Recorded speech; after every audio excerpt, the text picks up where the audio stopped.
আমরা তো অনেক রকম মিষ্টি খাই, তো সেমাইয়ের মিষ্টি কিন্তু অনেকে আমরা খাই না।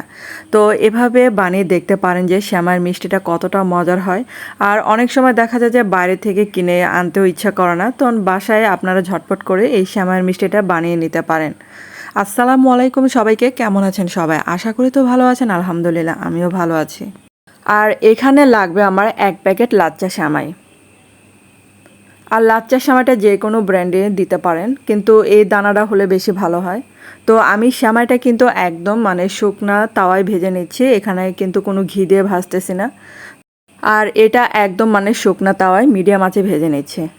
আর আরেকটা প্যানে আমি যে 1 বাটি এই বাটির 1 বাটি চিনি দিচ্ছি, এখানে 1.5 কাপের মতো হবে। তো ওই বাটির 1 বাটি আমি পানি দিয়ে নিচ্ছি। আর একটু কালারের জন্য ফুড কালার ইউজ করছি এখানে। আর এখানে কয়েকটা দারচিনি এলাচ দিয়ে দিলাম। আর এটা বলক আসার সময় এখানে আমি 1 কাপের মতো আমি যে নারকেল কোরানো সেটা দিয়ে দিলাম। আর এটা কামড়ে কামড়ে নারকেল পড়লে দারুণ লাগবে, তাই দেওয়ার চেষ্টা করবেন যদি থাকে ঘরে, আর না দিলেও সমস্যা নেই। আর এখন এই যে ভেজে রাখা আমি সেমাইটা দিয়ে দিচ্ছি। যখন এই যে শিরাটা একটু বলক আসার সময় একটু ঘন হয়ে আসবে, তখনই কিন্তু সেমাইটা দিয়ে দিতে হবে।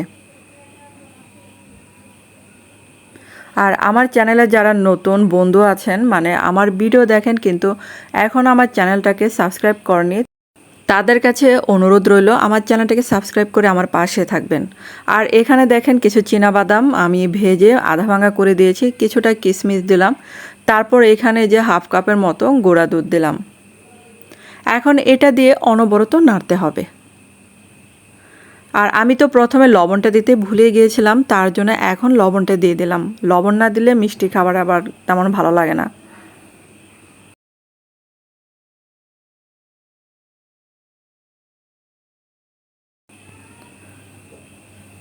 আর এখন আমি 2 চা চামচের মতো ঘি দিয়ে দিলাম। ঘি দিলে কিন্তু এই খাবারটা আরও স্বাদটা স্ট্রং হয়, তাই দেওয়ার চেষ্টা করবেন। এখন এই যে প্যানের থেকে যখন গা ছেড়ে ছেড়ে আসবে, তখনই কিন্তু এটা আমি নামিয়ে ফেলবো।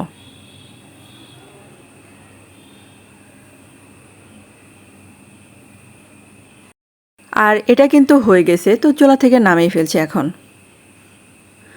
এখন এই যে গরম গরম অবস্থায় কিন্তু আমি এই যে মিষ্টি বানিয়ে নেব, না হলে আবার ঠান্ডা হয়ে গেলে কিন্তু শক্ত হয়ে যাবে, তখন মিষ্টিটা হবে না। আর মিষ্টি যখন বানাবো তখন এই যে গুঁড়া দুধটা একটু গড়িয়ে নেব, না হলে আবার দেখতেও ভালো লাগবে না, যেহেতু মিষ্টি বানিয়েছে এটা। আর মিষ্টির দোকানে তো অনেক কিছুতে মাওয়া ইউজ করে, তো আমাদের কাছে তো আর মাওয়া থাকে না। আর যখন মিষ্টি বানাবেন তখন এই যে হাতের কাছে থাকা দারচিনি এলাচগুলো একটু বেছে বেছে ফেলে দেবেন, না হলে আবার কামড়ে পড়লে বাজে লাগে আর কি, খারাপ লাগে খেতে। আর এই যে সবগুলো গুঁড়া দুধের উপরে একটু গড়িয়ে নিচ্ছে, দেখতে যেন একদম মিষ্টির মতো হয়। এটা না দিলেও কিন্তু কোনো অংশে খারাপ লাগবে না, দিলে আর কি মিষ্টির মতো লাগে, যে তার জন্য দেওয়া।